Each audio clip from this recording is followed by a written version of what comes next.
दोस्तों, आज जो मैं एनिमी एक्सप्लेन करने वाली हूँ वो एनिमी मेरी फेवरेट एनिमी से है, तो इसीलिए मैं ये एनिमी छोटे से छोटे डिटेल के साथ एक्सप्लेन करूंगी जिससे आप लोगों को समझने में आसानी होगी और साथ ही आप इस एनिमी को एंजॉय कर सकें। तो चलते हैं हम अपनी स्टोरी की तरफ। Let's go story time.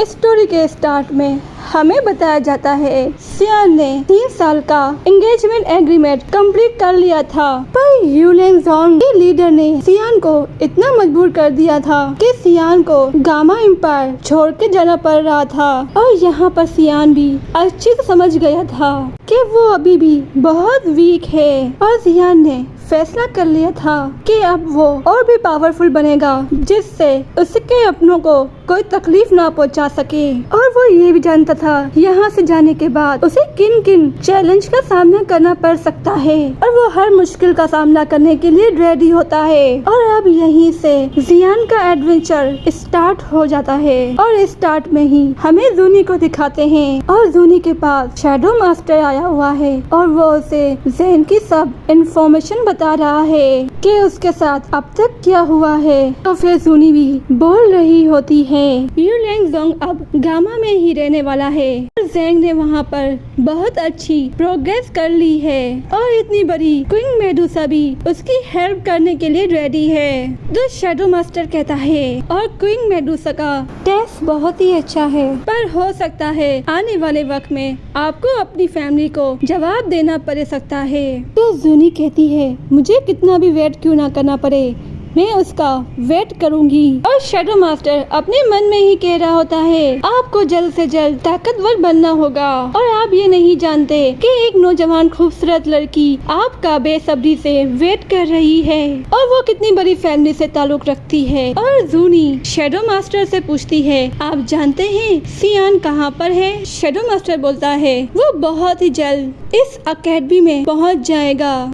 ये सुनने के बाद तो वो बहुत ही खुश होती है। फिर जूनी शैडो मास्टर को कहती है आपको अब बाहर ही कहीं पे आराम करना होगा क्योंकि मुझे अब आपकी जरूरत नहीं है। तो शैडो मास्टर जाते हुए कहता है आपके पास वो बेल है, जब भी आपको मेरी जरूरत हो उसे बजा देना, मैं वहाँ पर उसी वक्त आ जाऊंगा। शैडो मास्टर के जाने के बाद जूनी आसमान पर देखकर बोल रही होती है सियान भाई मैं आपका वेट कर रही हूँ। और जूनी जा रही होती है तो एक लड़का उसे आवाज देता है और कहता है इत्तेफाक से आप भी यहाँ पर हैं। और ये लड़का इसी एकेडमी में पढ़ता है और इसका नाम बाई शेंग है और बाई शेंग को जूनी पर क्रश होता है और बाई शेंग उससे बात करने के लिए कुछ कहने ही वाला होता है। जूनी उसके बोलने से पहले ही खुद बोल देती है आपसे पहले मैं यहाँ से जाती हूँ। और जूनी बाई शेंग को फुल इग्नोर करती है और वहाँ से तेज तेज चली जाती है और थोड़ा आगे ही चली होती है तो उसकी नजर सीनियर टीचर पर पड़ती है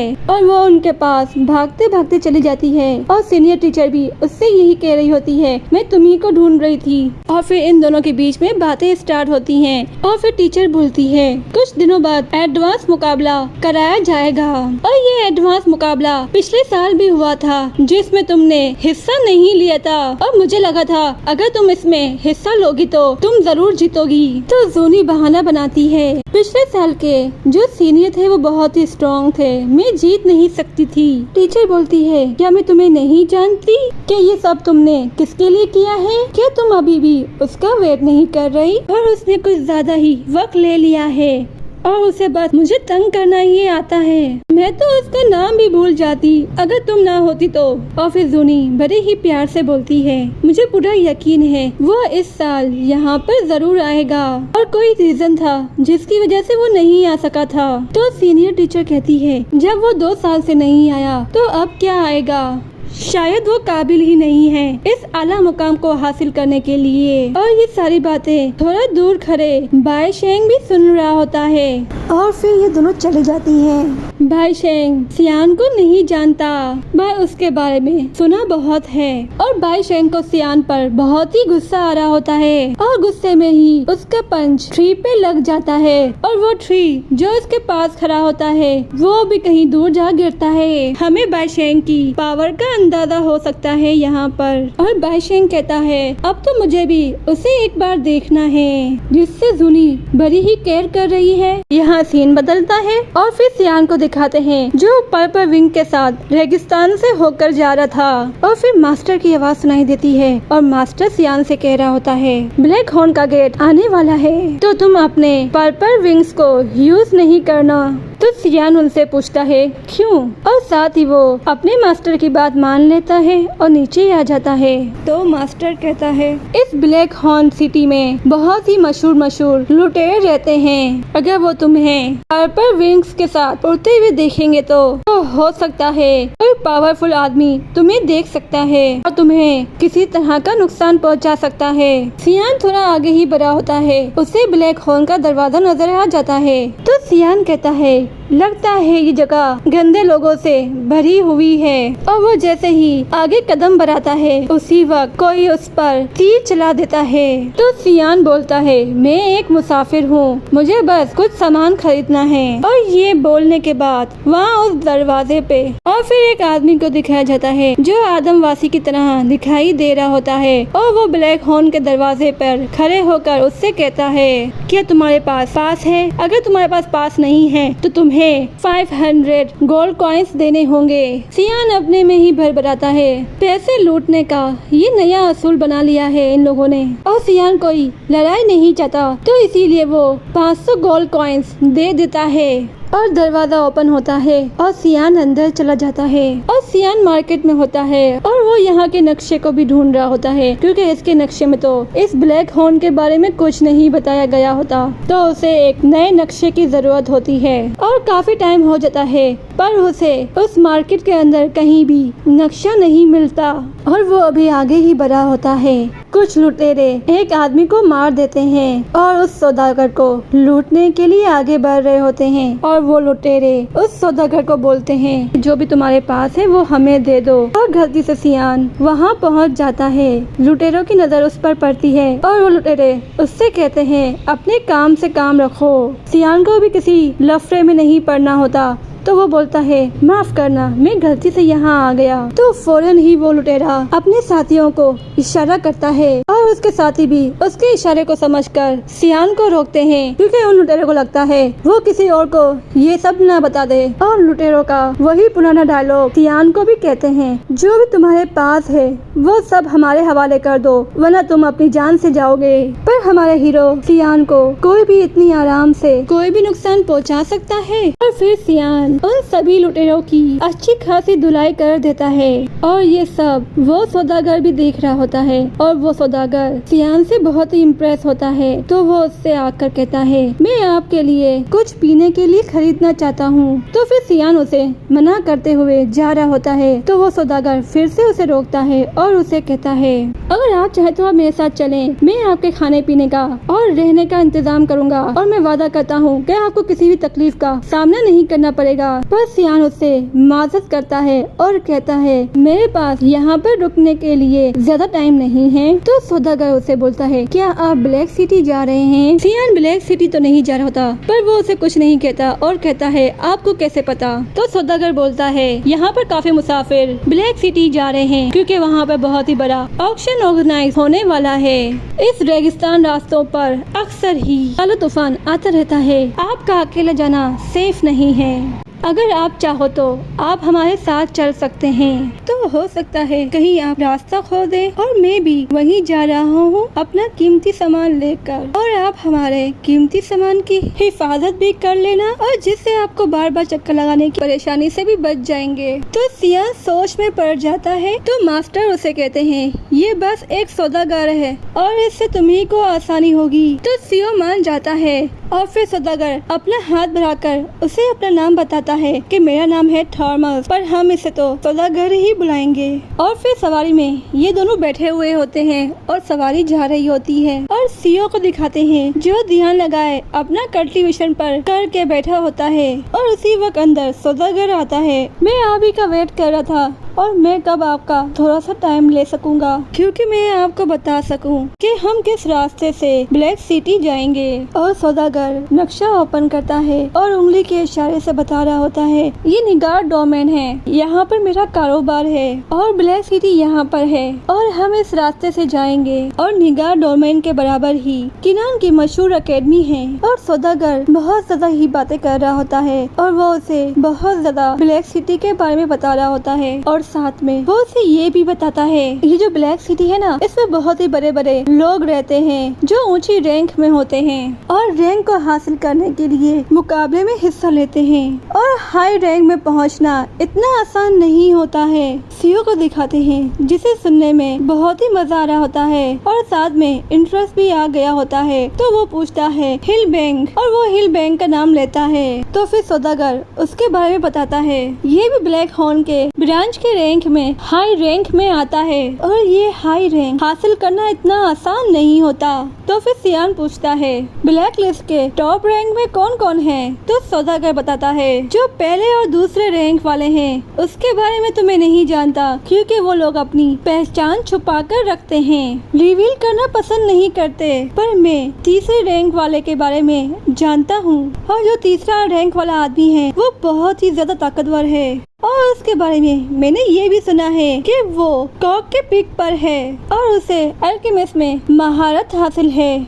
और सौदागर उसका बहुत ही बड़ा नाम बताता है। तो इसे सुनकर सियान पूछता है इसका नाम बहुत ही ज्यादा बड़ा नहीं है, इसका असली नाम क्या है।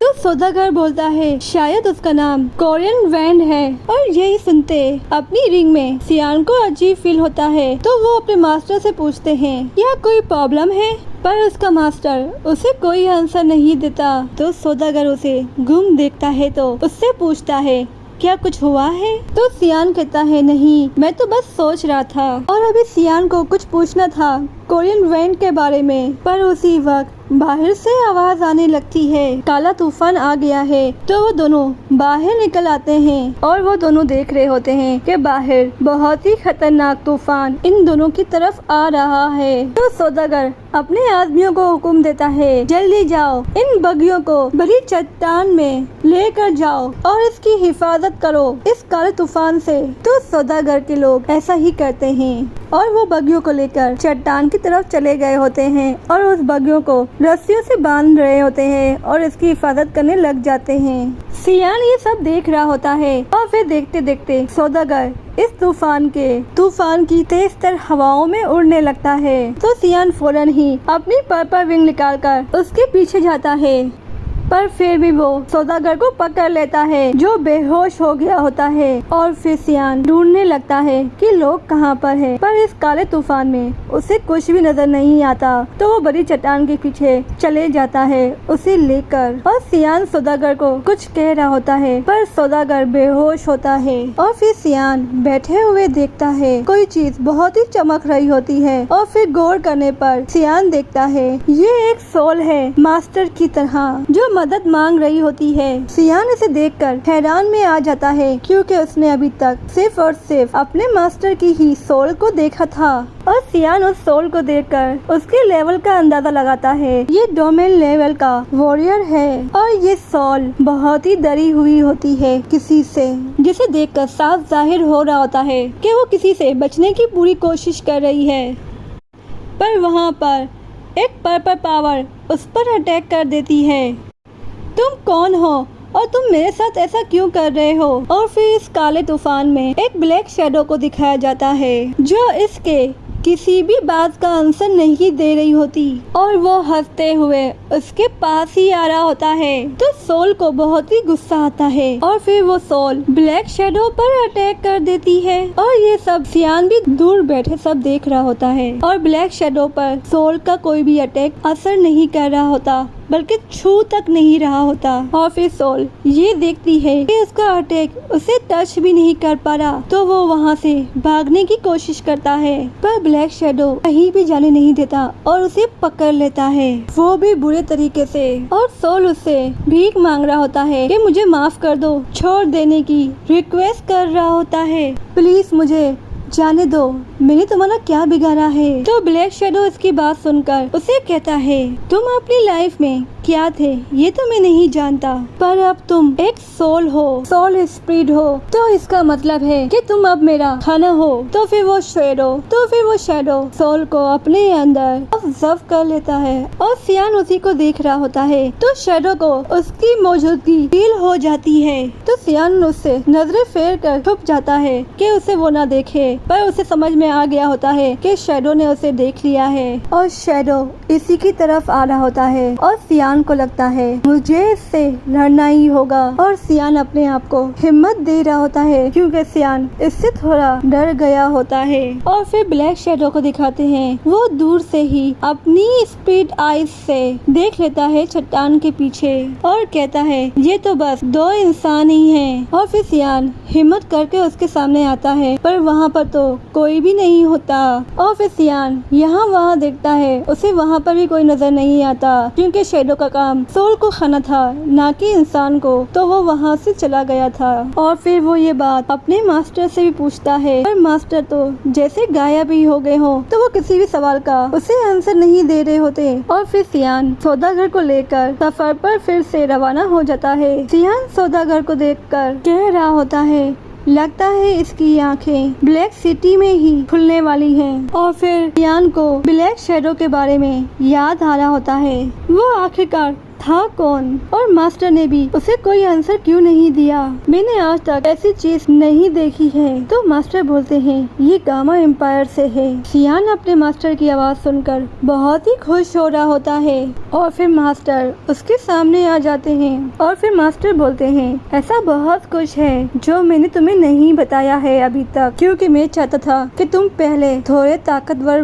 बन जाओ। मेरा जो असली प्लान था वो तो खराब हो गया है और अब यही सही वक्त है कि तुम उन लोगों के बारे में अच्छे से जान लो, क्योंकि वो मुझे ढूंढते ढूंढते यहाँ तक आ गए हैं। तुमने अभी जो सोल को देखा था और उनके पीछे जो ताकत है वो भी यार्लिंग स्टेट से ज्यादा पावरफुल है और मैं भी उन लोगों का कुछ नहीं बिगाड़ सकता हूँ। क्या तुम सच में उन लोगों के बारे में जानना चाहते हो? सियान थोड़ी देर के लिए हैरान रहता है और चुप हो जाता है और फिर सोचने के बाद बोलता है, मैं ये तो नहीं जानता कि वो लोग कितने पावरफुल लोग हैं, पर मैं बस यही बोलूँगा कि मैं आपका स्टूडेंट हूँ। आपने मुझे वो दिया है जो मुझे सही से आ सकता है। मास्टर को ये सुनकर खुशी होती है और वो बोलते हैं मैंने जिसे ट्रेनिंग दी है वो गलत इंसान नहीं है। तो फिर मास्टर उसे बताने लगता है वो पावरफुल होने के साथ साथ बहुत ही अजीब गरीब पावर है इन लोगों के पास, और इतने पावरफुल हैं कि इनमें से कुछ लोग सौर हॉल भी हैं और वो लोग हद से ज्यादा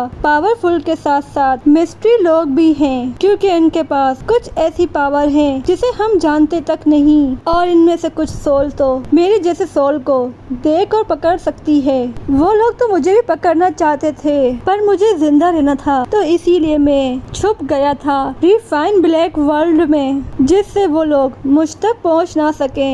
पर लगता है अब वो लोग मुझ तक बहुत ही जल्द पहुंच सकते हैं, तो मुझे अपनी जिंदगी में वापसी आना होगा और इसके लिए मुझे न्यू बॉडी की जरूरत होगी। तो सियान ये सुनकर उसे भी टेंशन होने लगती है, तो वो बड़ी हिम्मत के साथ बोलता है, मास्टर आप मुझ पर यकीन करें, मुझे बस फॉलो हार्ट फ्लेम हासिल करना है, जिससे उसकी मदद से मैं एक न्यू बॉडी को रेडी कर लूंगा। तो मास्टर भी कह रहे होते हैं, हाँ मैं बॉडी के बिना वाकई में ही बहुत ही ज्यादा वीक हूँ, जिसकी वजह से हम दोनों की जान खतरे में भी आ सकती है। तो सियान को फिर से वो सब याद आने लगता है, जिस तरह से शैडो ने उस सोल को बड़ी बुरी रहमी के साथ मार जो दिया था, क्योंकि अब सियान को अपने मास्टर को खोना नहीं है। और सियान सोचता है अब मैं किसी भी हाल में बहुत ही ज्यादा पावरफुल बनना है और वो लोग अपनी मंजिल तक पहुंच जाते हैं। मतलब के ब्लैक सिटी तक सियान बग्गी से नीचे उतरता है और वो यहाँ वहाँ देख रहा होता है और सौदागर भी इसके साथ उतरता है और सियान देखता है यहाँ पर अमीर से अमीर लोग आ रहे हैं और वहाँ पर ब्लड स्टेट का आदमी भी आया हुआ है। और फिर सौदागर अपने आदमियों को कहता है ब्लैक सिटी के अंदर चलो और सियान उस सौदागर से अलग हो जाता है और यहीं पे हमारी स्टोरी का एंड होता है। और मैंने पूरा ट्राई किया है कि मैं आप सबको छोटी से छोटी डिटेल बता सकूं। तो अगर आप लोगों को मेरी ये स्टोरी पसंद आ रही है तो इसे लाइक जरूर करेगा और कमेंट में भी मुझे जरूर बताएं कि आपको ये मेरी वीडियो कैसी लग रही है। और अगर आपको मेरी ये वीडियो देखनी है तो इस चैनल को सब्सक्राइब कर देगा क्योंकि मैं आगे भी इसी तरह की डिटेल में ही वीडियो लाऊंगी। तो जब तक के लिए बाय बाय।